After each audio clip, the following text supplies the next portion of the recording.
Okay. Live streaming. Yo, what's up, 313 Live Show family? I know you motherfuckers did not think that I was going to let this get away tonight. Y'all was probably wondering, well, he said he was going to be on shortly after, but well, I'm here now, and that's all that matter. And we got Reggie in the house with us. What's up, Reggie? Right? What's up? What's up, Mr. Rail Hey, man, and the 313 family? How y'all doing? all is good, yo. What's up, big time? We see you. What's up, Justin Shelton? What's up? We see you, homie. All is good. They piling up in here. What's up, Nervines number 7? What's up, the Ace? Non bigness. What's up? So did you guys watch the Unsolved, the murders of Tupac and Biggie? Did you guys see it? Yo, what did you think? What did you guys think? Okay, hello, everybody. Hello. What did you think of that episode? Did you guys like the episode?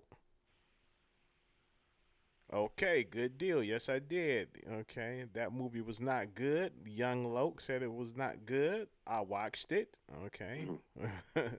so far it's garbage. Okay, I think it was dope. Somebody said not yet. Somebody said I missed it. But we're gonna get on in. You know, we got some intruders probably in here, you know what I'm saying, with the gonna give us the hate. But we love you guys anyway for that hate. You know what I'm saying? The hate is is well appreciated because you know what that mean?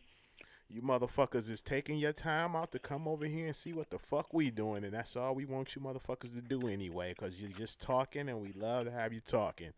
So, Reg, what did you think about the first episode, my brother? Episode 1 of 10 episodes. What did you think? Episode 1. Well, I understand what they have to do as laying out the different characters and Uh-huh. stuff. I hope you guys realize that they went to three different time spans. Uh-huh. They was dealing with Pac and Big, which was like 93, 94. Uh-huh. They were dealing with what's that fool name? Russell Poole, which Uh-huh. was like 97. Yeah. And then they were dealing with Greg Kadings and Dupree, Uh-huh. like 2007. Okay. So I'm just hoping most people caught that they deal with like three different eras. It wasn't like it was happening at the same time. All this was, Kadings and Dupree were, like I said, 2007. Russell Poole part was 97, Uh-huh. and then Biggie and Pac's part was like 93, 94. Oh, yeah. So Well, just if we caught that, yeah, yeah. I And caught I'm that. sure most people did, but I'm sure some people out there that's like, huh? Huh? Yeah, they Yeah. kind of confused them. Yeah, it confused Yeah, them, but but just to throw that out. for sure. Okay. Was you know. I hate, because I know the real on the Kevin Gaines situation, Mm-hmm. how they trying to portray it, and I hate when they do that to black cops and that Yeah. white boy cop stuff and try to make it seem like he was throwing up gang signs and, uh, Yeah, cause playing, rolling down the street, bumping NAA. yeah, You know, that was one of my uh, that was one that of my wasn't first even the type of questions. truck he was in. That was my first Okay, go question that ahead. I was gonna ask you about that. You know, the way they portrayed Kevin Gaines' murder, was that true or was it dramatized for Hollywood? That was the first question I was gonna ask. Well, a lot of it was Liga's, uh, his statement, Mm-hmm. to try to make it seem like he was a gang, a gang affiliated, like he had a road rage with a gang person, Mm-hmm. with somebody that's gang. But cops don't act like gang members when they out there like that. They act like a motherfucking cop with a gun.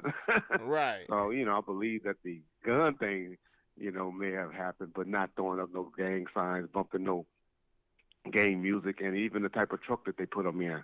They were in a Montero. Sharita ain't had no. She didn't own no truck. That looked like a K5. That was a K5 that he was in. Uh, she was right. He was riding around in a Montero. What year was that? A '97 or '96 Montero with with Okay. car seats, not car seats, but cameras and the stuff for your kids in the back seat because Sharita had a young daughter at the time. Arian was he was young, and so she had put the the stuff in the seats and stuff where she can watch movies and stuff in the car. and play Right. Nintendo. So it was one of those type of cars.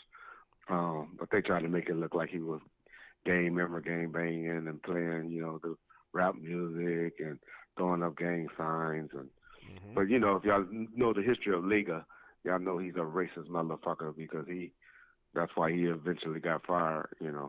10 days later, 10 years later, I meant. 10 years. 10 or 15 years later, yeah, Yeah. he got fired because he was teaching at the academy and he started talking about shit that he didn't think would get back. Mhm. Turned out that one of the cops, black cops in there, was smart enough to tape it, and he Mhm. just told on himself. Okay. So y'all can do some research on that and hear about that. Um, other than that, um, it's okay. I know where they're going. I know they got to lay it out. Oh, for sure. I didn't know Fred Miller was that bad. They making Fred Miller look like a racist cop, and they making uh, Russell Poole look like he was, you know, kind of a good cop and conscious and all of that. When I Mhm. heard it was totally the other way around, where Fred Miller was a decent guy, and Mhm. Russell Poole was always the redneck type cop. Okay. But I ain't gonna bash on Russell Poole. We know he did. We'll see how it turns out, Yeah. and we'll see what happens, Oh, how they most end up definitely. portraying him. Because I know, Fred kind of touched on it by saying, "Hey, motherfucker, you don't deal with your family, your kids, or nothing." you know. Yeah. So Fred kind of touched on it. So at least they're gonna touch on things because Okay. that's what we know about Russell Poole. That Kurt Poole try to get on the comment sections here and there, Mhm. like he defending his dad, but man, his family didn't care about him. That's why Mhm. he was living with R.J. Bonds and shit when he died. Oh, But we okay. won't get into all of that. Yo, Yeah. okay. Yikes. Okay, now I saw in the beginning I saw what was going on and I seen how they was airing it out and laying everything out for these 10 episodes and they're not going to go they just was, showing you bits and pieces of how everything was getting started. When the Big and Pac were cool and shit of that nature. But my understanding is I seen that they had the black Benz 500 in there, the one that Pac was had originally when he got to Death Row. That kind of Yeah. threw it off. I'm like, okay, this supposed to be like 93, 94. Why they got this Benz in there and this was like a 96, a 97? Why did, they threw the set off with that? They had me thinking that Big flew in to see Pac when he got out of jail and they was setting this fake beef up. That was what I was beginning to get out of that. But Yeah. like we say, it was. Well, they had business like that back then. They Hmm. had business, the convertible. That style was out there back in '93, '94. But we all know that Pac had one in '96 Right. with us. That was the first car that he got with us in '96. So, they're gonna throw out a lot of stuff that's gonna mess up people's heads and not always be accurate. But by them trying to even tell y'all the song that they were rapping and Yeah. how he talked about poetic justice, the filming with Janet Jackson, how Mhm. he was telling Big how she made him take an HIV test and Mhm. how she changed the number. He thought Yeah. they were gonna be cool, go paintball shooting and shit. As soon as and I heard that story before too, so I know it's true. As soon as the movie said they stopped shooting, uh, she changed her phone number. Okay. But Pac forget also that he acted a fool on the Hughes Brothers set and stuff. He was kind of blackballed after that movie, Poetic Justice. Okay. Sugar's the one that had to put up some extra insurance money for him to be able to do Gridlock and Gang Related Okay. because he was really kind of blackballed after Poetic Justice. He acted a fool on that set. Oh But, man, you know. tell us a little bit about that, Regs. We didn't hear about all that. Can you go into it? Well, they know about it. The hook story is out there. They know about it. Oh, They okay. know. Matter of fact, I think he caught a case with him. I think he had to end up Oh, going to jail. I think he tried to beat up the Hughes yeah, brothers that and was the stuff. Hughes brothers So situation. So that was okay. I thought, yeah, yeah, okay, that was on that that's set. poetic justice. Okay, good. Yeah, Wow. Okay, good deal. Yikes. Now it's one thing that I didn't like that they portrayed Biggie and Tupac running around the backyard with these fucking guns and shit and pointing guns at each other Yeah. and playing. I didn't like that because I'm quite sure that that was not Tupac, and I'm quite sure that that wasn't Big as well. That was kind of fucked up how they played Yeah. them in that part. That was dramatization, but I think they were just trying to show that they were cool at one point.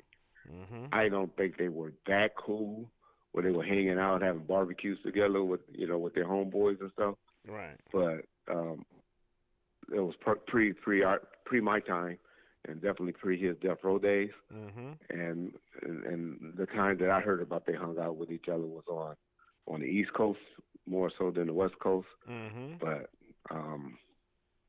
I can't say.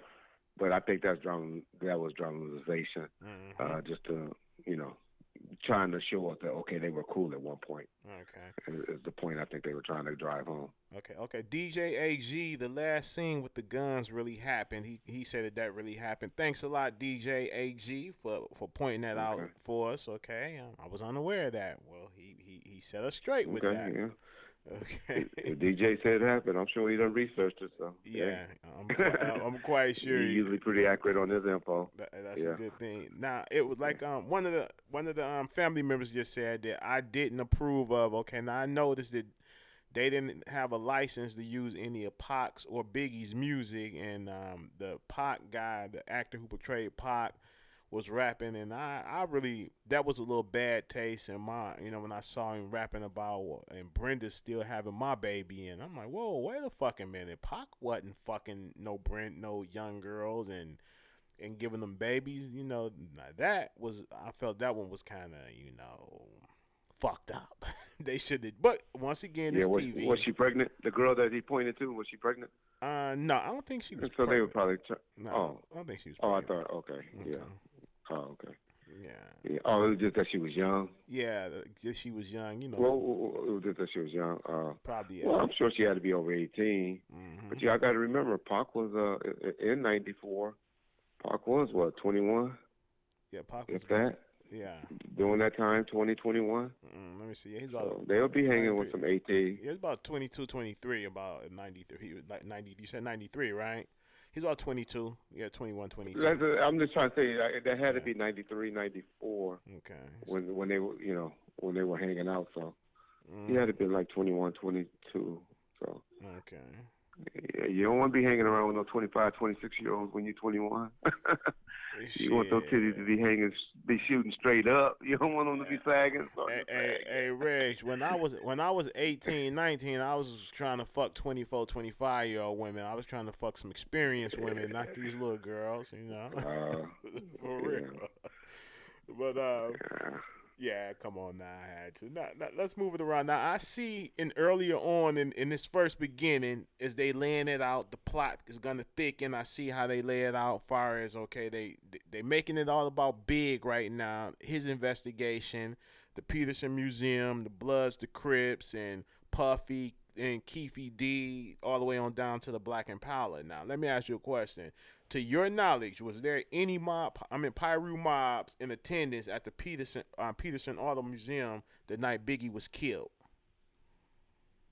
No, that's some more of that dramatization stuff because well, they say Quick was always there. DJ Quick was there, but I don't know that. I know none of the mob dudes was there because we wasn't there. Okay, but We had went earlier to the celebrity basketball game, right. and we had did something there. And Snoop was supposed to go, for some reason he backed out of going that night. Mhm. Um, but he didn't go. Um, he played in the celebrity basketball game earlier that day though Okay. at Cal State Dominguez. Um, but but no, he didn't go. Matter of fact, I remember talking to Luke Skywalker that day about some security. He was supposed to call me about some security, but I don't think he ended up going either. But he was at the celebrity basketball game as well. Okay. So no, we weren't. They weren't hanging out like that. Especially that Suge was gone too. Yeah, not gone. He was in jail. So Okay. niggas wasn't hanging out like that at that point. Niggas was kind of mad Yeah. around that time because it was getting cars was getting taken away and stuff like that. So that time period wasn't the greatest of time. Right, so it was kind Yeah, of bad for a few of the guys that was used to eating good. You know what I'm saying? So that yeah, exactly. okay. Now I noticed in the movie they did say that Biggie's Life After Death album had been released before his murder, and that was inaccurate because that was not released until after his death, and the Hypnotized single wasn't even released yet until after his I think one of the singles was out. The Hypnot, uh, whichever was the hottest single, the first one was out. Matter of fact, he was out here shooting the video shoot for mm-hmm. whichever that one when he was on the King and stuff like Hypnotized. that. That was Hypnotized. Uh, Hypnotized, yeah. So he was shooting the video. That's why he came out here. Because they was out here a couple of weeks prior to that happening. Mm-hmm. It wasn't like they had just came. They were here for a couple of weeks. Okay. So they shot the video out here. So they shot that video, and he was working it on the radio. So the single was out on the radio because he was promoting it. That's what he was pretty much doing out here, promoting the album Mm-hmm. and finishing up the video. Yeah. Okay. Well, yeah. Okay. Drunk And he tape. was a little behind because of the car accident. He was a little behind, Right. um, on promoting the album. I'm sure because they probably would have did a lot more. Okay. Yeah. Drunk take says Hypnotized was out. It was on repeat. He had it on repeat, so it was out then. Okay. Yeah. But Yeah. yeah. I guess Detroit was kind of slow because I don't remember it being out until hearing it really until after he got killed. Seriously. But like I say, Detroit was slow No, back it then. was out. Yeah, Detroit was slow. We Yeah. wasn't playing it until after he got killed. So that's Oh, okay. that's why I'm saying it wasn't out because we didn't get it until after he got killed. Now okay, now Keefy Oh, D, okay.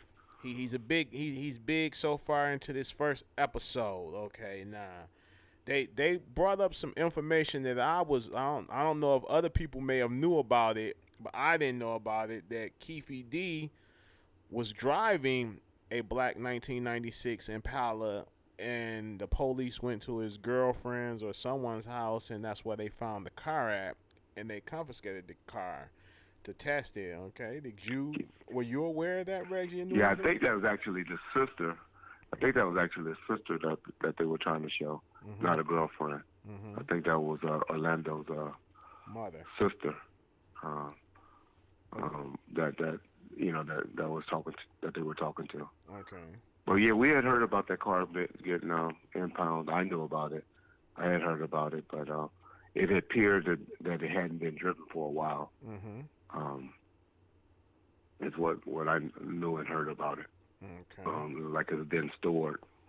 But shit, he was hearing things, Okay. and so he didn't want to be driving around in that.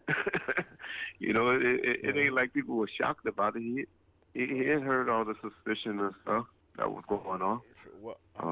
Everybody, it was all in the LA Times. They was all on it. So, yeah, people knew what was going on. So he wouldn't have been wise to be riding around in that. So I'm sure that's why he hit it out. Well, Hit the car out. Well, Yeah. Tadavo, I'm quite sure hey, I wasn't the only one that didn't know that, brother, and I'm quite sure I'm the only person that didn't watch Murder Rap. So a lot of you, so don't make it seem like motherfucker you knew back in the '90s that you knew Keefy D was driving this Black Impala, motherfucker. You just probably found out too when Murder Rap came out. So calm your ass down, partner, and chill the fuck out. Take a chill pill, nigga, and calm the fuck down like you know what the fuck you talking about all the way. So okay, so he didn't drive the car, and he had it put up because he knew what was going on. The word was around on that situation of that was the color car, and he just coincidentally had that same color car, make and year. Correct. Mm. And in fairness to him, y'all gonna find out later that Poochie had one as well. Oh, yeah, So, okay. Oh, we gonna find. Okay, you spoiler alert. Spoiler alert. and Suge. Oh, wait a minute. Suge had one too. Yeah, the God. burgundy one. Okay, Yeah. we want the black one. That's how they. So Poochie had a black one That's too. how they got me.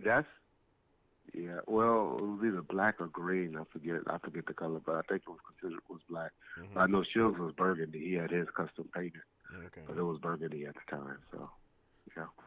Well, we can't talk about Yep, Suge's yep. because Suge was locked up, so his wouldn't be on the scene Yeah, anyway. So we but he good. had the car. Yeah, He had the car. he had the That's car. how they he had the car. That's how when they raided did the search warrants on my house and Michelle house and death row officers. Mhm.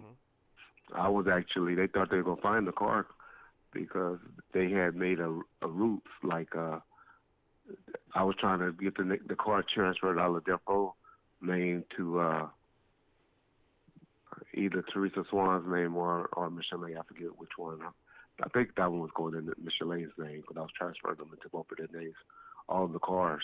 Okay. Um, but y'all got to remember, we was getting ready for a federal government coming out to death row to try to seize the company at the time because we knew Harrio was testifying before the grand jury. Mhm. So we was putting cars out of death row names and stuff like that into everybody else's names, into people that he trusted names. Uh, Mhm. so I had a DMV person that was trained transferring cars from the company names to the individual names, and so they went Russell Poole went to the person we was working with and told Mhm. them hey that they want to inspect the car. DMV investigators want to inspect the car before before they transfer this particular title over. Mhm. I thought nothing of it. Didn't think nothing of it. Like, okay, tell him to meet me at the office. I wasn't gonna have him come where I had all his cars stored. Mhm. So I was just gonna have it. I was gonna have it, flatbed up to depot officers. Which, if y'all remember, y'all see it pulls up while they were raiding death row officers. Well, they had already came in there, but the dudes was out there, and y'all see the car pull up on the flatbed. Right. I was having it. I was having it transferred up there from the storage. But while I was at the storage, Mhm. uh, having AAA to come to transport the cars or whatever tow company they was using, that's when people at my house called and told me, "Hey, they raiding your house." Actually, my sister, because she didn't live that far away from me. Mhm. And then that's when the lady had death row officers. So I called up there, and I asked her, was they up there raiding the officers? And she said, yeah, they jumping over the fence right now. Wow. and they was raiding the death row officers. And then, of course, later on, I got that call from Miss Shalay that they had raided her grandmother's house. So anyway, that was their whole thing behind the car as well, thinking that they were going to find something in one of Suge cars. They never found Keepy D car, not Keepy D, Poochie car to my Mhm. knowledge. I don't know if they ever got his car, but I know they did ballistics check and everything on Suge's car, and then they did it also on Keepy D car Okay. Now let me on ask the this Impala. question. What was the reasoning for transferring the cars out of Death Row's name into individuals' name? Is there a reason for that? Because we knew that they were coming after Suge and Death Row Records for that the grand jury thing Okay. with Hario. So we didn't know what they were going to do or what was going to be the outcome of that. Oh, So we were trying to get all the access and everything out of Suge's name. smart, smart, smart. That's how we do it.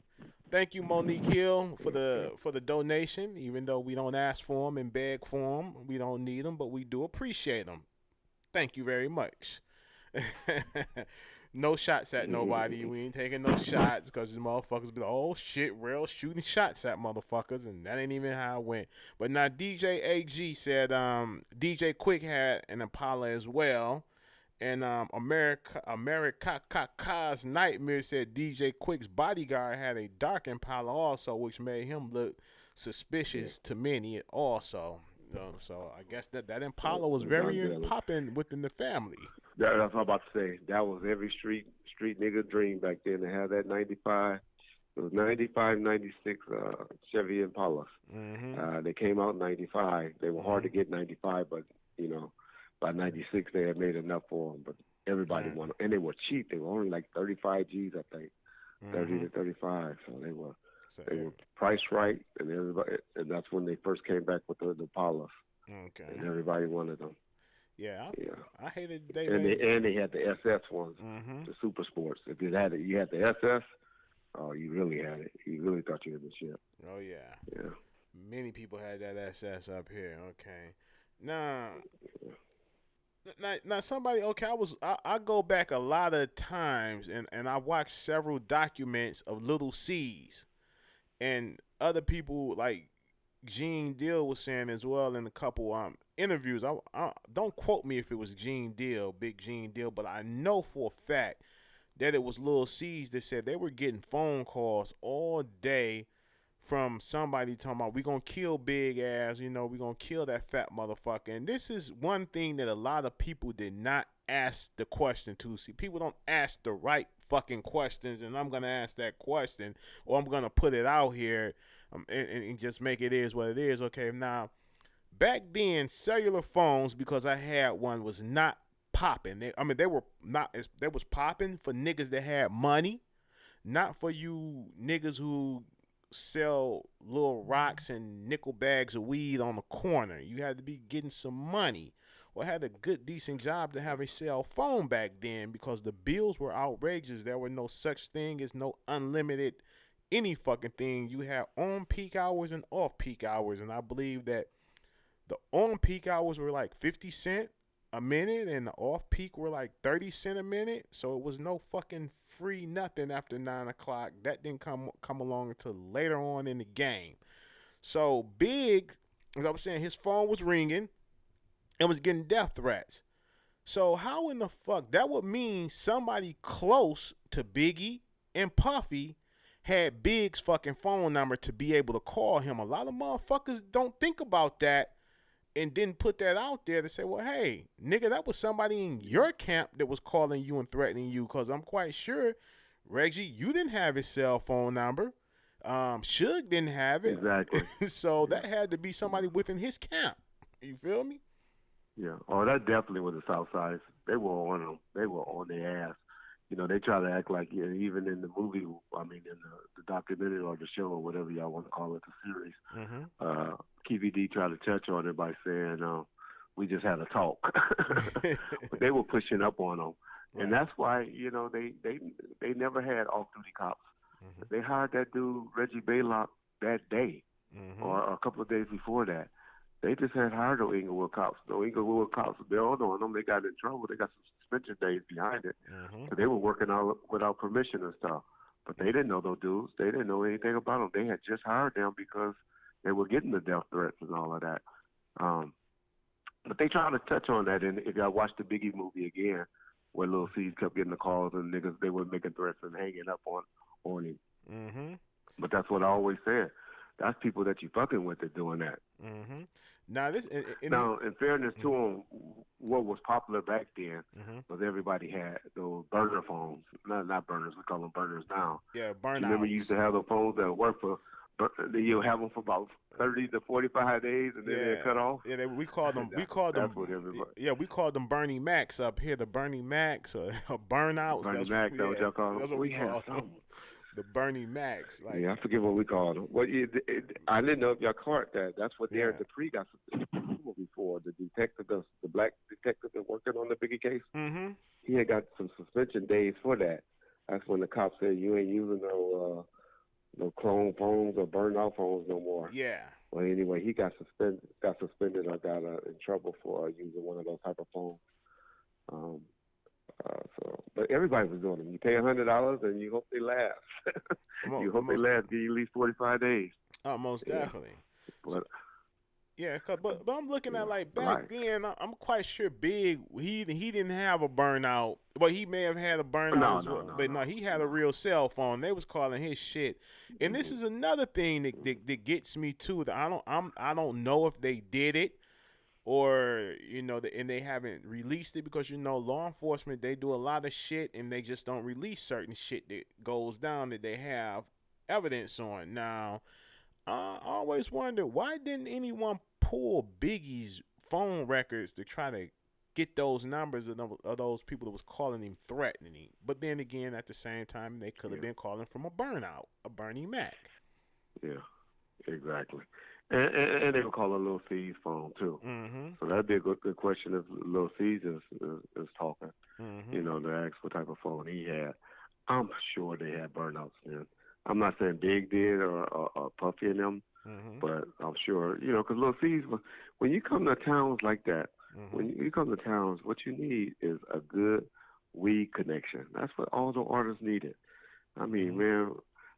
man, when we used to be on the road, because we didn't know people or when you was moving so much, we was Mhm. having weed mail Mhm. mail to us FedEx and stuff like that for those niggas to smoke. Right. I don't know if y'all saw that case, but Snoop got sued behind that when we was doing the show. Mhm. And me and Sharita, but both would be in jail right now if I wouldn't have changed hotels Right. because the package was coming to us. Mhm. It was the FedEx package was coming to us to our room, Mhm. and uh, luckily, I went to the hotel, and I would never let my artists stay in hotels or rooms where you got doors, where you can just access the rooms from walking up the stairs. Mhm. Because you walk upstairs, kick the motherfucking door in, you got Snoop, right? Right. I would make them at least have to go through a lobby. So went to a hotel, and it was like one of those Motel Sixes where shit, they could I'm not saying it was a Motel Six, but that's how it looked, Right. where you could just kick the door, walked up and kicked the door in and be right at Snoop. I was Mhm. like, oh no, we're not staying there. So we changed hotels Mhm. at the last minute. It was in Virginia, and so the promoters called and we told them we had we changed. We went to a different hotel, but I said, but we have a package going to that place where we was at. We need you to pick it up Mhm. for us and bring it to us. And they were like, oh yeah, cool, whatever. I didn't know what was in the package, but that was somebody sending some stuff for Snoop because out of town, y'all didn't have good stuff, Right. and so anyway, so they got it, but them being how you concert promoters, they were so stressed. It was a female, and she was a good lady, but she's so stressed and working all that day. So she went back to the club. She went to pick up the package, but she went back to the club instead of coming straight to us Mhm. to bring the package to us. And so I guess the police figured they were gonna lose the package, so they took her down at the club Wow. and and got her. She caught her case and all of that. But she eventually I know she sued not Shook, Snoop behind that that matter and stuff like that. But I remember, but I'm pretty sure I would took my ass down there and got the package, or Sharita would have took her ass down there and got the package, and they would have been on us, Facts. and we would have. I was like, dang, Yeah, that would have been a Fed case you know, for real. Straight up. back then, yeah, in 97, we from FedEx. Oh yeah, but anyway, but I don't think she got any time. But I Mhm. know she sued Snoop for that Okay. incident. Now, Yeah. let's go on. Okay, talk a little bit more about Keefy D. Now, okay, we always knew that Keefy and Puffy had a relationship, and they were cool, hanging out or whatever. But right now, this day, Puffy denied that shit to the fullest. Do you did Hmm. you know that Keefy and Biggie have a relationship? Did they kick it, hang out together? Because I remember you were saying that y'all had a little confrontation at the Soul Train, and I know that Big Gene Deal told the story that Puff ass took off and ran when he saw y'all and ducked Hmm. out and hid up under some cars and shit. But from when you He got told, up in the car. Yeah. yeah, and Yeah. Keefe was there with Biggie, and he had his gun out, and you was like, "Yo, bro, Keefe, brother, don't raise that gun." So Keefe was right there with Big, and I guess he was. So him and Big did have that communication and line of communication and was kicking it. Yeah. Well, what it was Big used to come out here, and he was cool with him. I heard he used to come out here even before he became, Biggie Small, the rapper. Mhm. And so I guess those Southside's been having a relationship for together. But the people that really had the relationship was Corey Edwards Mhm. and Zip Von Zip. Mhm. They had a good relationship. They had a drug connection going on. And then I guess Corey probably eventually brought Keefe into the fold, where he must have eventually met Von Zip. But that was mainly the relationship. The dude named Von Zip that I guess he owned some clubs and was a big drug kingpin out in New York Mhm. was the connection with the guys with Southside Compton Crips. And Okay. so I don't think it was so much Puffy that had the relationship. It was his relationship with Zip that, kind of said, hey, I know some dudes out there in Compton that, that can roll with y'all and protect y'all. Because it was mainly when it started off was during the summer jam and the radio station summer jams was big. Mhm. But that's when you had to be deep. You can go to those summer jams with just 5 or 10, 15 dudes because you'll get Mhm. mopped up because the Aldi gangs was coming out here. They buy them the sections, the Great Streets, the Watts Mhm. niggas, the Compton niggas, the Blood. They just buy up tickets because that was like the big thing. The radio, Mhm. you had about 10,000 people at the going to these summer jams, and it was just a hot and I mean, they had artists all day that would be performing all day, so they were big things, the summer jams, and so I think that's when the South Side, they came like 50 deep with Biggie and them for something, but the radio stations were smart enough not to book Death Row and Bad Boys at the same time, so Right. they would pick whoever was hot at that time, and it was one summer where Bad Boys was the hot they label and the radio station roll with them Mhm. and they came 50. That's when I think when Puffy started meeting them, but he only probably knew the main players, Right. which was Keefy, but he didn't know all of the 50 dudes that came. That came to support him. He just knew they were deep and they felt comfortable. For sure. So Puffy, one of them, he one of them niggas. He remind me of that. He was one of them old schoolboy ass niggas. He wasn't hanging out with no real street niggas. He got a little money, got some fame, and then the shit went to his head. And I remember a lot of people don't remember this, cause now Puffy did say I didn't hang out with no he didn't hang out with no Crips. He didn't deal with gang members, but you got Big Gene Deal calling him a lie. But I remember it was in a magazine. I want to say it was the Vibe or the Source magazine. I remember reading this shit back in the day when Puffy was interview. They were interviewing him, and he was talking about, "I'm sitting up here with all these Crips. Look at these killers. I'm sitting up here with real killers." A lot of people don't remember that article out of that magazine. It was like I said, it was either the Vibe or the Source magazine, and he was openly had admitted in that magazine that he was sitting up with the Southside Crips back then.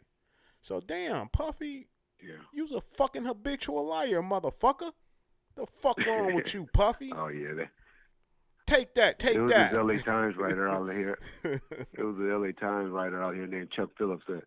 If y'all read up any of Chuck Phillips' articles, he really exploited Puffy on a lot of things. He Mhm. fucked up at the end.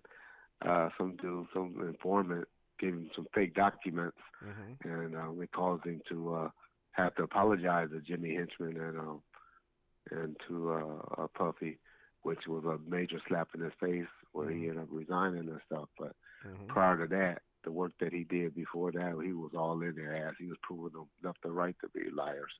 Mhm. And but he made a mistake, just like Greg Cady has made his mistake and fucked up. But sometimes when you get too personal with things, you kind of bite into things that you normally wouldn't, or traps that you normally wouldn't get caught in. Right. Um, that happened. That happened to both of them. Okay. He even did something with me where he wrote an article where one time, not about me, but I told him when he was writing it. I said, "Man, you messing up big." He said that. He took out like Big, pulled out his gun and said, "Here, shoot him with my gun." I'm like, people don't talk like that. we don't, we don't do that. You just be like Right. handle it. He was like, Biggie pulled out his gun out of his waist and Mhm. told Keefy and them to shoot him with that gun. I was like, "Damn, tough." He said, Mhm. "Well, I got two reliable sources telling me that."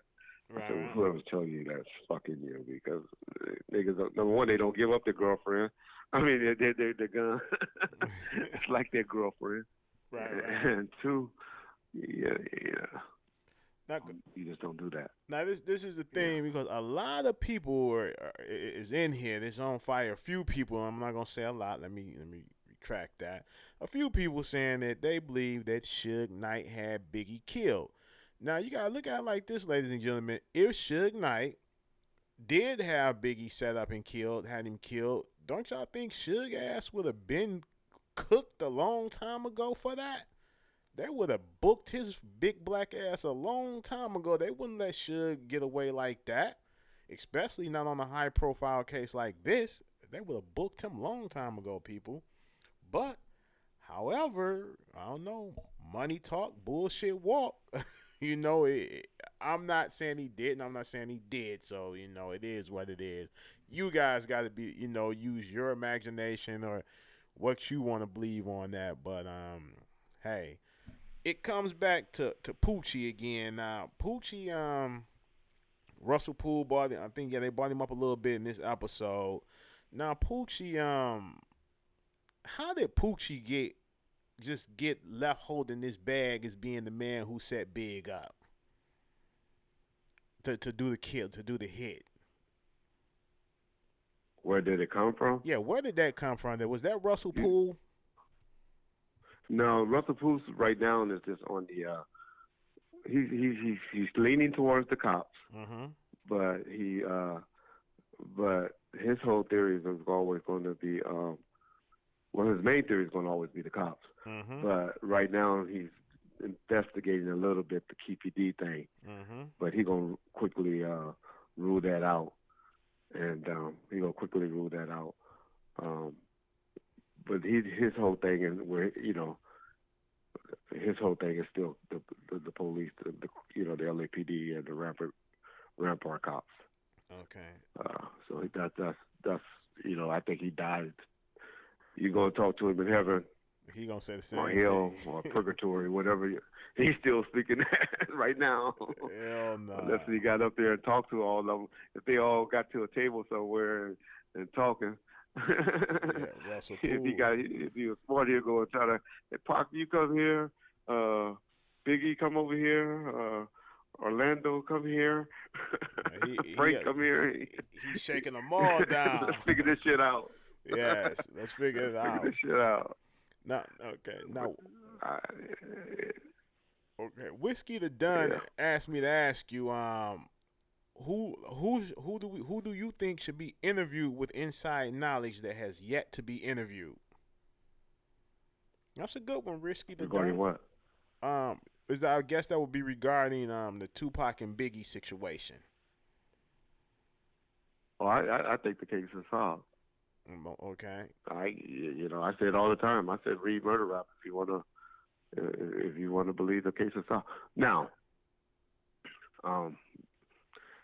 the only person, Poochie took credit and was coming back pushing up on people involved for money. Mm-hmm. Whether he did it or not, okay, who knows? But he sure took credit for it, and he was pushing up money on people that I know, to continue paying him. Mm-hmm. So Suge was a happy man when he got killed, put it that way.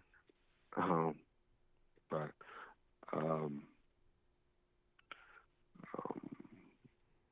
yeah. So I believe the murder rap theory. So that's I say that. Mm-hmm. Your boy Ice-T, who didn't know nothing, said I was. Well, he didn't say it. Well, he said it. Yeah. And then, the dry snitch and shit, that's where he comes back from, right? Because I say read murder rap, and he said, that's dry snitch. Okay, you bitch ass nigga. I got some shit on Ice-T. I wish there's some historians out there that researched this, and y'all come back with this, with him, with the two boys that got killed that was robbing him. Oh, we got to talk about that. Yeah, y'all researched that. There's some dudes that got a conviction on that where they took the boy to his mama house because they grew up with him, and had him weighed to his mama and everything, and then took and killed him. And that was for Ice-T because the dude that robbed Ice-T now. God, y'all go research that. There's some historian out there that can find out about that. God damn. Let's talk about that one day.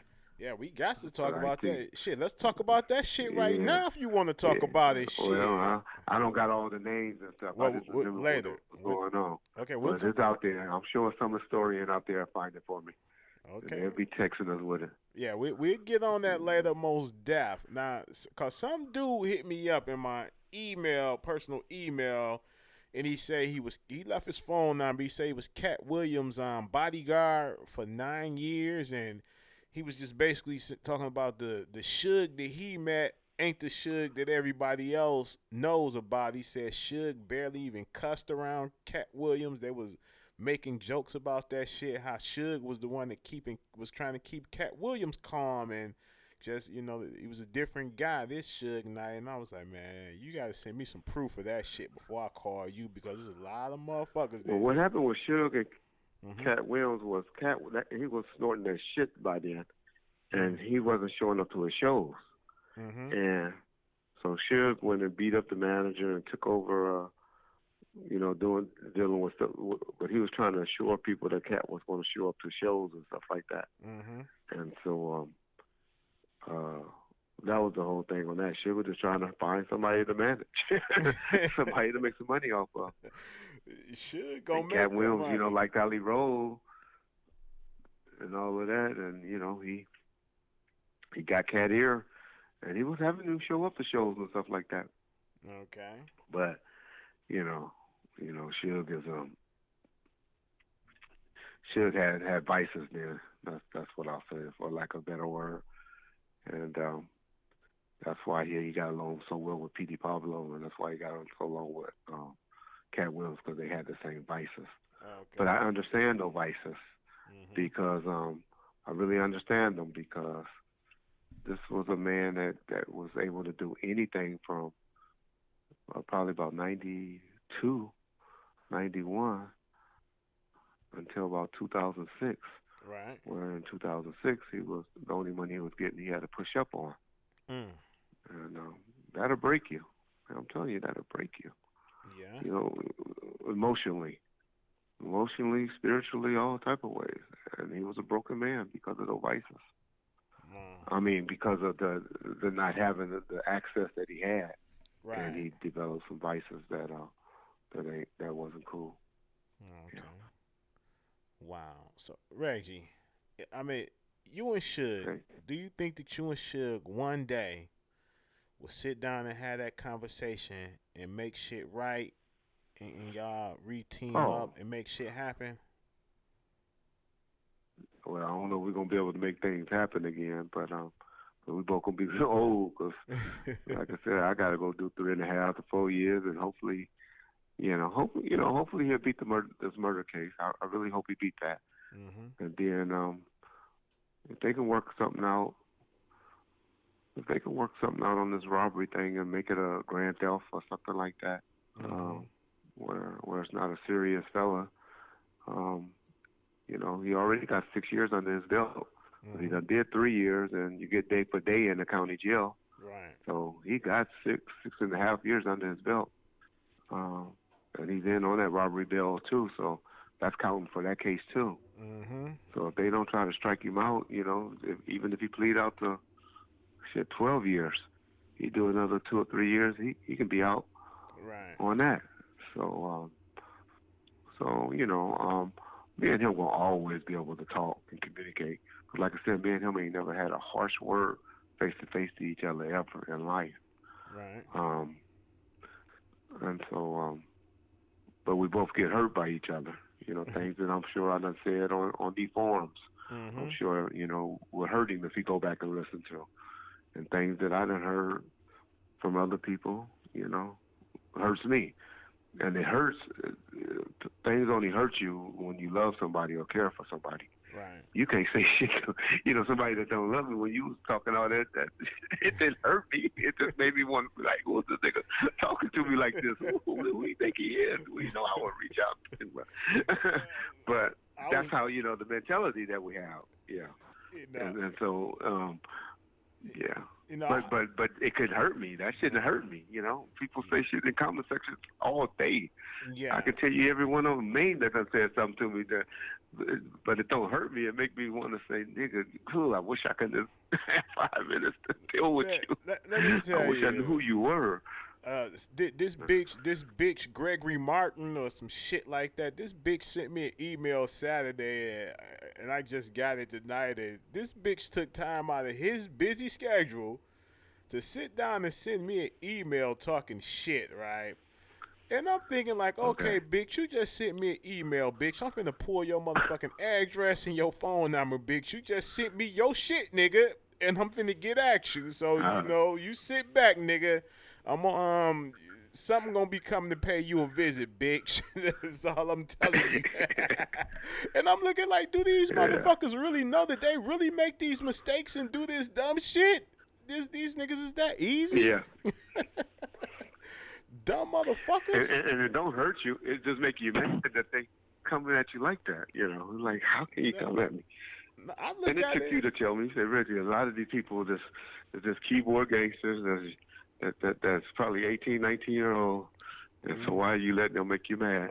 And For I had to sit back and be like, you're right. yeah, and a lot of them be these little nerdy ass. Excuse me, it's because I'm being deemed as a racist, but it be a lot of these old nerdy ass white boys that is I want to talk shit to a nigger, so let me get on here and talk shit to these Yeah. niggers Well, and it'd be both.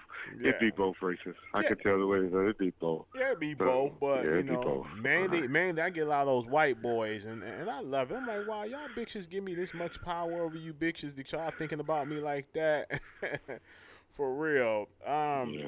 Doc Dre, I don't swear anything. I just stand by it, and I'm willing that you know that I'm the type that it is what it is. That if a motherfucker did run up on me, it would not be ending well for him, and I'm just gonna say that.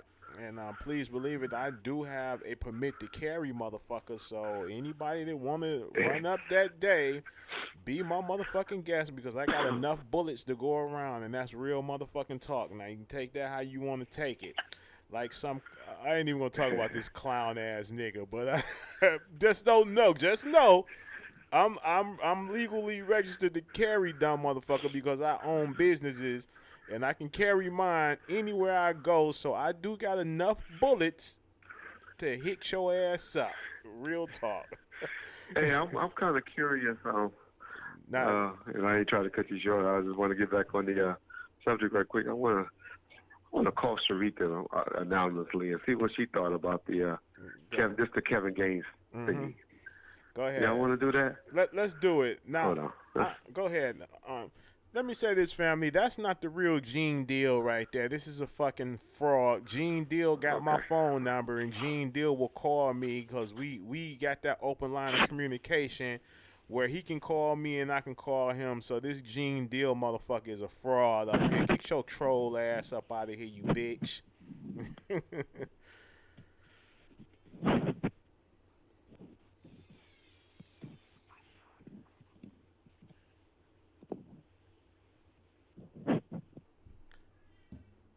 Drunk take. No, I honestly think that he clearly said that Poochie took Sharika. credit for it.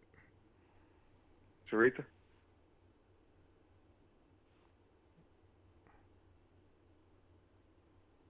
Hello. Okay.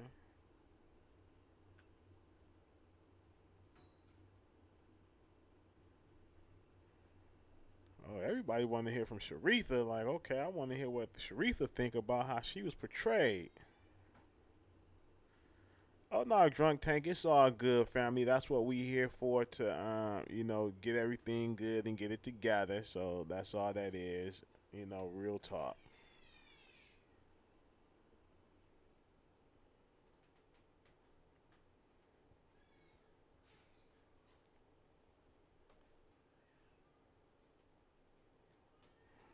So we waiting on the call to come through. All to be good. So just bear with us, people. Bear with us. It's coming. D Block in this motherfucker. What's up, D Block? I see you holding it down and you put shit down and you getting these motherfucking fake ass trolls and these suckers up out of here. Um, J Ross, eat a dick, you dumb motherfucker. Where is a star at? Where's a celebrity at? Where is one at? Please explain it. Dumb son of a bitch. Uh, what's next?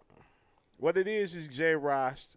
You're a sorry son of a bitch who's sitting at home on your computer, probably popping your pimples and jacking off to porn, and mad because your dumb ass ain't got nothing to do and nobody will probably fuck with your dumb ass. So don't hate me because I'm doing something and then I'm winning. And you know what I'm saying? Yeah, there you go, Nikki J. Nika J. This motherfucker has no life. And coming over here to fuck with the Don, the king of this Tupac content shit. God damn it. The king now, nigga. Say what you gotta say. Pussy ass nigga. What up, 7 Mile Rook? What up, fam? How you feeling? Sharika. Yes. Hey. Hey. Hey, Real, you there? Yes, up, ladies and gentlemen. Sharita is on the phone with us and back with Reggie Wright. How you doing, Sharita? Hello. 3-1. Hello. I didn't tell her while we were calling her, Real. Okay. We ain't gonna hold her like we did the other time, but Okay. we just want to it's get her fine. own opinion. We just want to get your My own opinion Hey, on that opinion? Kevin. that's right. Hey, On how that went down. hey, Sharita fuck I'll with the let three. Real do it. Listen, Sharita, she fucks I with the am livid. 313. She fucks with the 313 Live Show family. You know what I'm saying? So let's keep it going. And I want to say one thing: get that bitch ass nigga J Ross out of here and suck my dick. He parading with that other nigga who look at me as competition. So you know what I'm saying? He probably riding with him on some fuck shit coming over here. Get your bitch ass out of here, nigga. Now back on. What's up, Sharita? How you doing? You good? I'm good. How are you? I'm great. How did you enjoy the unsolved murders of Tupac and Biggie, of the Notorious B.I.G? How did you like it? Well, I'm mad. Let me say that. I'm very mad right now. Okay. So since I was a part of the first 15 minutes, I was disgusted with it. Why? I can go sock Greg Keating. I can just sock him in his face. Don't threaten him now. Don't threaten him. No threats. No threats. What are you gonna do? What are you gonna do? I didn't threaten him. I said I could. Okay. That's not a threat. It's a promise. It's a promise, not a threat. Oh shit. I just can't believe. I can't believe what I saw. I just can't. Yeah. None of that happened the way it went down. Yeah, it was dramatized. Okay, tell us in your words, how did it go down? Because they made it seem like my man was throwing up gang signs and driving a little bitty truck. First of all, do you really think I own that truck that he was driving?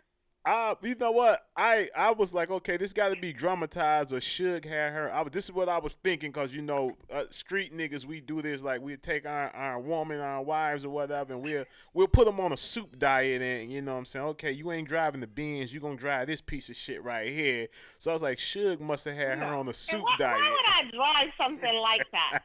Why would I drive something like that? That was the first disappointment when I saw what he was driving. I'm like, are you kidding me? Is this what you guys came up with, a Mitsubishi Montero? This what you came up with? Yeah. I'm like, okay. And secondly, no, Kevin did not throw up no gang signs. No, Kevin did not pull out his gun on that redneck. No, it was not a street chase. It was none of that. I'm like, are you kidding me? Kevin, okay, let me break it down to the reality. I'm so sick of everybody trying to make $1 off of somebody else's life. But, however, he did what he did. I hope he got paid well. Good for him. You know that check was fat. First of all, the only reason, let's go with the only reason why Kevin was in my vehicle. Okay. Kevin was in my vehicle because I had just bought a new car. And Suge complained about it. He wanted his tires off of my old car that he put on the car. And I was at work, and Kevin was like, well, I'll go and drive. I have some what did he have? The stock. He had some stock rims, and he Mm-hmm. says, "You can have my stock rims, and I'll take them to the dealership because I traded that car in, so they wasn't gonna give me some tires without some tires." So Mm-hmm. he was like, "I got some stock rims. I'll go get my stock rims, but I need your car to go get the stock rims." I was like, "Okay, cool. Go get them." He went to go get them. He called me when he was on his way back Mm-hmm. towards my house and says, "Hey, I have the rims in your truck. Can I take your truck to the gym Mm-hmm. just down the street?" I said, "Sure." He was like, "But dang, I swear I feel like somebody's following me." Mm-hmm. And I'm like, "Well, why somebody following you?" And he was Mm-hmm. like, "I don't know, but I if somebody's following me." So from there, I hadn't heard from him all day, and I'm like, "Well, where is he?" And I called my mom. I was like, "Have you heard about? Did Kevin bring my car back? Any of this?" Kevin's car was still in my driveway. Mm-hmm. So I said, "Okay." So I came home and I saw this big commotion down the street. So I was like, "Let me go down the street." Well, it was blocked off, so I had to make a U-turn. Went home and just waited a little bit. And as sure as I pulled up, the two cops, whoever the hell they were, I don't even know their names because they only spent 2 seconds in my house. So I told them to get out my house. That's the only thing they got right of the whole story. I Mm. would never tell them that bullshit that they end up reciting on. I'm like, are you kidding me? Did you really think I would say something like this? Those are not even the questions. They tried to tell me. I said, "Well, why are you at my house? Let's start there. Mm-hmm. First of all, what you here for?" And they says, "Well, this is under Kevin's stuff is under this address." I said, "First of all, that's a lie. Kevin don't live here." I said, Mm-hmm. "So you didn't get my address." And then they turned around and told the story. "Oh, well, we got it off your car." I said, "That's another lie. You didn't get my address off of my car because my car is registered to my office, not my house. So when are you going to tell me the truth? If you can't tell the truth, get the hell out of my house." Ooh. And that was the end of the story. Nothing like they said this. None of this. Mm. And who the hell would? Why would I say, "Oh, they were cool with each other. They knew them"? Are you sick? What color are we? We black. We're not white. We're black, and that's not cool. Mm-hmm. That. So yeah, I'm disappointed. I'm very disappointed in what I saw that was portrayed, and I see now today, as angry as I am, Mm-hmm. I see why Suge was mad at the movie that they were doing Straight Outta Compton. You know, it's a Mm-hmm. thing when somebody portray your character Mm-hmm. when they know how you are. But before that book came out, Defense to Reggie, telling me, well, that book was out before, he wrote all this before he knew us. Right. First of all, before the book ever got published, he could have changed his versions a year before the book got published when he met me. And I told him, that's not the story. I don't care what you sitting here telling me. Somebody wrote this. Right. I didn't say this. So if they ad-libbed and said I said this stuff, I'm telling you now, it wasn't said like that. They tried to make Kevin out of this villain. You know, the same crap they did to Suge. Kevin was not a villain. He was a good cop. And Mm-hmm. before that incident, they said Kevin had killed somebody in my backyard. Whoa. I'm like, are you kidding me? So, yes, do I believe Kevin was being followed? And then here we go. You know, Liga just got suspended or off the force now after years because one of Kevin's partner was in a classroom with Liga and a question was asked about that incident and he recorded Liga talking about he got another nigga and if he could do it again, he'll do it again. He'll shoot that nigga the same way. Mm-mm. So finally, they suspended Liga for that.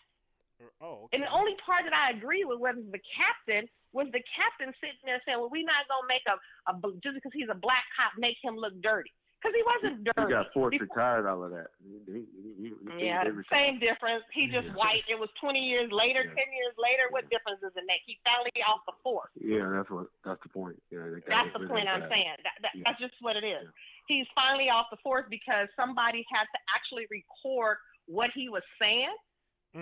In order for the police to understand that this is not how it went down. First of all, Kevin is left-handed. You said he was branding his weapon with his right hand. A left-handed person would never brand their weapon with the right hand because they couldn't shoot. True. So a blood sign? I don't even think Kevin knew how to throw up a gang sign. Damn it. And people, listeners, I'm not defending Kevin.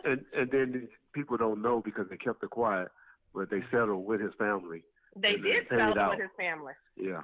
It was a bad shooting and whatever they were doing because Liger reported he had the drug suspect in custody. A drug suspect. That's what came back on the radio. The drug suspect is in custody. Wow. So where did you find drugs? That okay, you guys want to know about the receipt that was in his wallet? Let's talk about the receipt was in his wallet. It was my birthday. We went to Monty's. My two girlfriends and Kevin, all three of them went in together for that dinner party I had. Well, Kevin didn't pay the whole bill himself. He just put it on his credit card and they gave him the cash for it. But what difference does it make? You don't know what kind of money this man had. His mama just died. So he got insurance money from his mama. Oh, okay. So it's all about, he's black. And look at what Lighter look like a redneck. Mm-hmm. A redneck.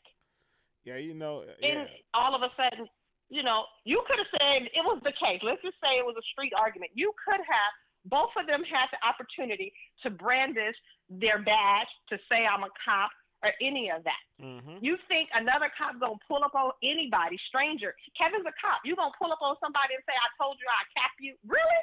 Mm-hmm. Reggie, is that what y'all do? Is that what y'all used to do? Uh-oh. I mean, he was lying, and we know the real. We know he was following Kevin for whatever reason, and they were following him and telling him and investigating him for whatever reason. Yeah, I don't know what reason. That's all I know is he had a case against the department because every time he turned around, the department was doing something no different. And like I said, he took me to the airport one day, came back to pick up his car out of my driveway, did not have any kind of access other than to get in my gate and to put my car back in my driveway and take his car out. But Nosy Kevin, it was police around my household, and Nosy had to ask, well, I'm another police officer. What you guys looking for? And they were like, well, we got a report that there was a shooting in the backyard. So he was like, well, okay, well, let me take you guys up there. This is my girlfriend's house. I can't get in here, but you guys can walk around the back to see. He says there was no blood, there was no evidence. You got no blood, no evidence that there was a shooter. The dead body is not back there. There's no blood. He was like, it's over. You guys need to leave. And y'all got to remember, this is a cop saying he got a girlfriend with a $2 million house, back then. So, oh, yeah. Yeah. Well, they got into an argument, nevertheless, into an argument because they wanted to go in my house. And he was like, well, I don't have no way to get in her house, but let me call her assistant, and we can have her open the door for you guys. So they found the garage, like everybody else. We leave our garage door that enters our house unlocked. But I had my alarm on. So he hears the alarm going off, and he was like, you guys can't go in here unless I follow you, or I'm going to check everybody's pockets because I know cops steal and pick up crap. And she got a lot of crap in her house. So at this time, I had some water damage. So naturally, okay, did it look suspicious? Maybe it looked suspicious a little bit. I had the blowers drying my carpet. So I have a locked closet that had a keypad lock on it. Right. They kicked the door in. What reason are you in my house to kick my door in for? Why? And that's what the argument was. Without a search warrant? Without a warrant, without anything. The probable cause, we had probable cause. No, the probable cause was outside. It had nothing to do with the inside of her house, so you had no right to enter her house. Well, when Kevin died, after Kevin ends up dead, he told me that he had Johnny Cochran. He hired Johnny Cochran to sue the department, and because they arrested him. Now, they arrested him because he was outraged or whatever they wanted to call it. He got out. Naturally, they let him go, but he filed a lawsuit against the police department. They call that interfering. They always try to say you're interfering with their duties and stuff when you're not letting them do what they want to do.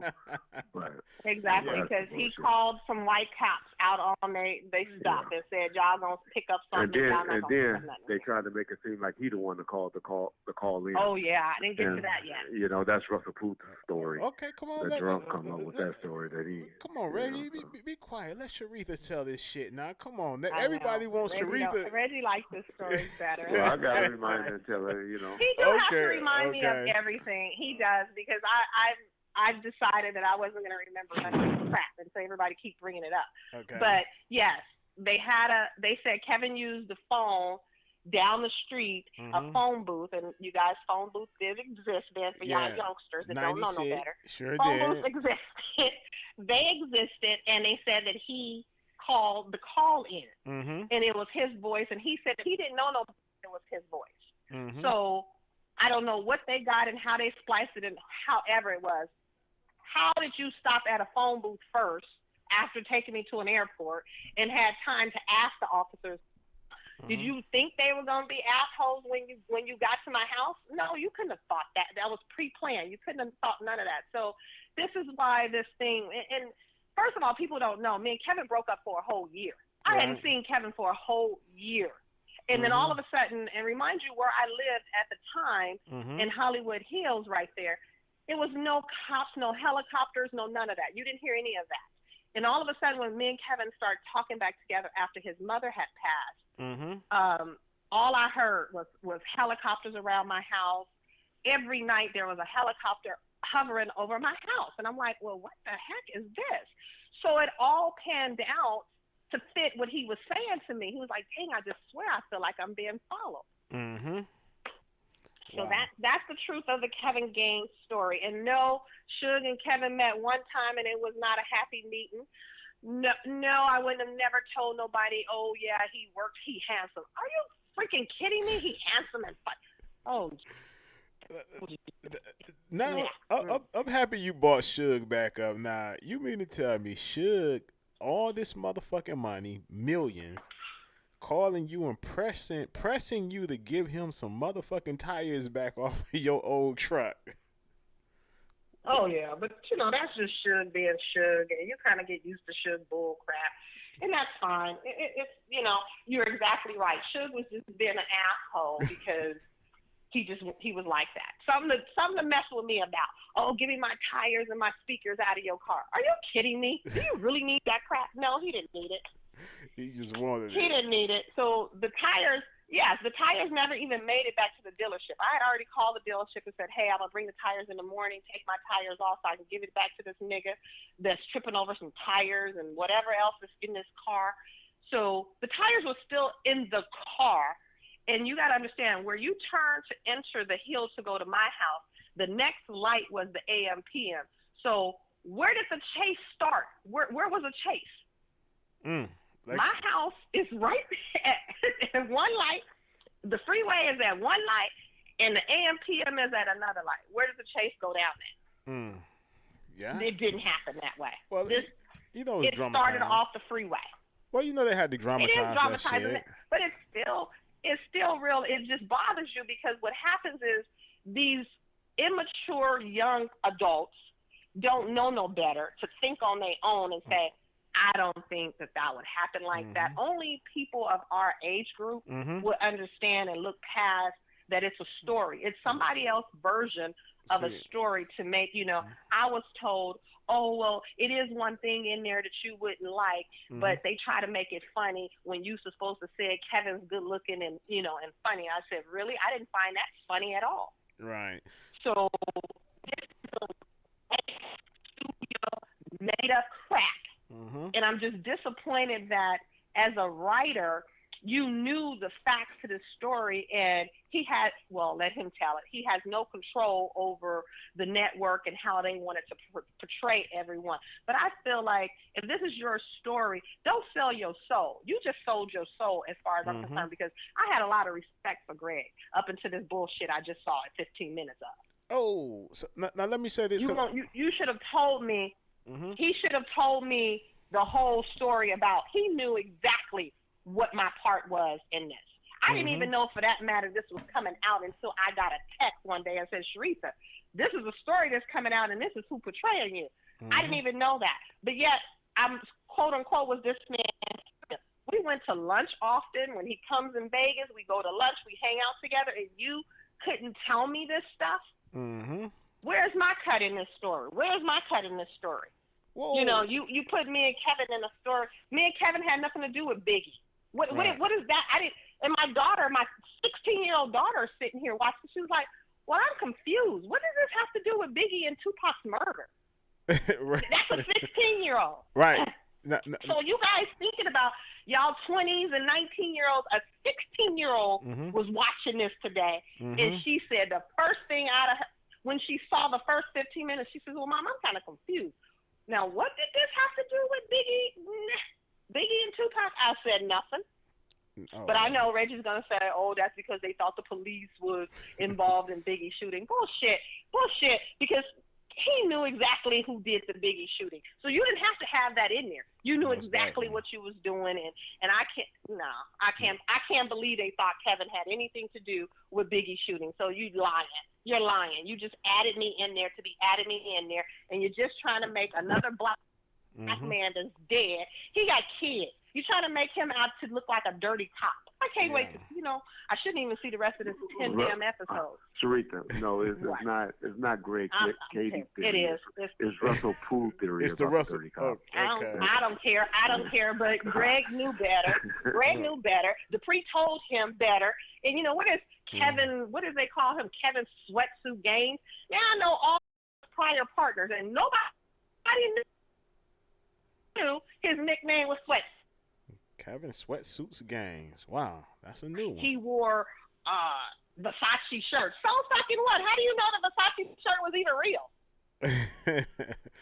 How, now, now, how do you even know that? now, let's go back a little bit early on when you said, the people, how